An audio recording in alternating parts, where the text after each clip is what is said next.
Good morning, happy Monday. My name's Grant, and a few years ago I was able to finally break out of my construction job and start my own online business. And when I found myself dealing with some high-end clientele, I noticed that my vocabulary wasn't quite where I needed it to be. So without further ado, join me every morning for a quick 2-minute lesson, and every day let's learn a brand new word. All right, let's get started. Today's word is circumspect. Circumspect. So when we look at circum, we can connect it with words like circumnavigate, which means to travel around the world, to move around.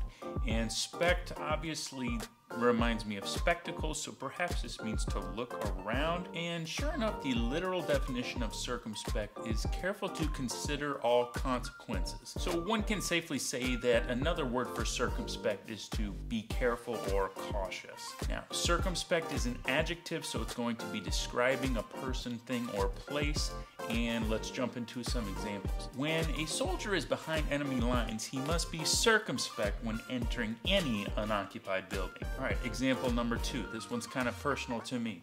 As a business built out of the pandemic, I must be circumspect in every financial transaction that goes through these doors.